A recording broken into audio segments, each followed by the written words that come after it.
Welcome back on the show, Janet Pfeiffer, to discuss bullying.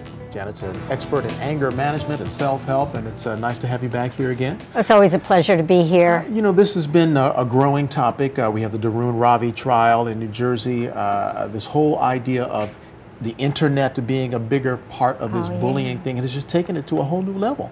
Yeah, absolutely. Like you were saying earlier, you know, we've all experienced bullying when we were in school, you know, but it was reserved to the playground. Sure. You know. Now it's just taken on, like, you know, a life of its own, and it makes it so much more difficult for those who are being targeted to deal with, because now it's not just those who have witnessed it on the playground, but now it's like the whole world has access to what they've done. The stats are 1 in 4 kids are experiencing some form of bullying, but is all of that really bullying, or is some of that just kids being kids?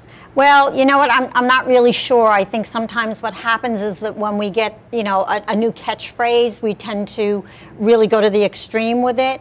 But regardless, I mean, bullying is all premeditated, and that's what separates it from just normal teasing. You know, if you know somebody, teasing can be a playful form of banter, if you know that person and you know they're not sensitive about that issue. But bullying is completely different because it's premeditated, its intention is to humiliate or embarrass or hurt the other person, and it really takes it to a whole new level of actually being very cruel and inhumane. Kids, though, they can be mean, and parents these days tend to jump the gun and perhaps, in some cases, are we making mountains out of molehills?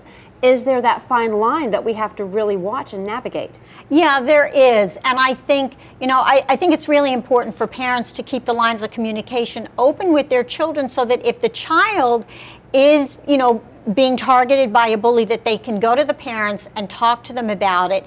But I think the parents, unless if there's a real serious threat at that moment, I think parents need to educate their children as to how to handle those situations, because if you don't learn when you're younger, you're still going to encounter this on the workplace, you know, when you grow up, or in your neighborhood. There's always going to be bullies around. So we need to give our children the skills and the tools to deal with that on their own, as long as there's no significant threat to them at that moment. Are you seeing any new trends in bullying? We know that the social networks make it a lot easier to bully. Yeah.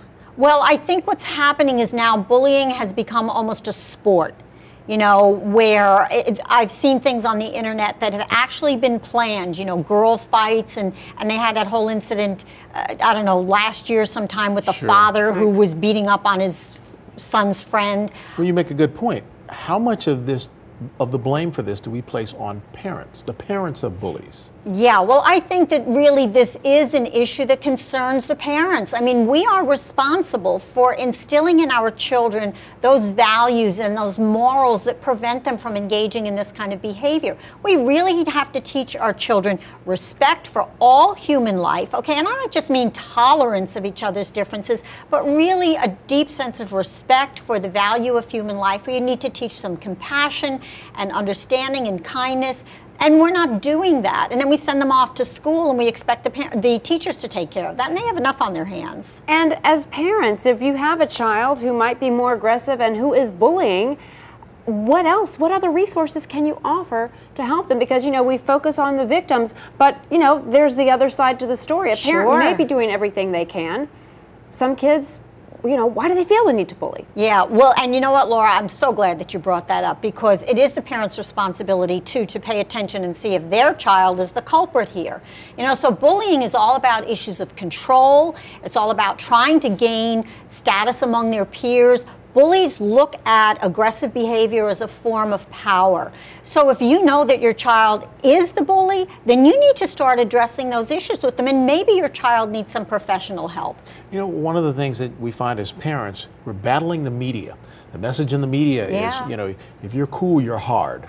You know, you're taking the control. How do you, I mean, other than turn off the TV or get off the computer, I mean, how do you manage that as a parent? Well, you know what? There's no reason why parents can turn off that TV or disconnect the computer.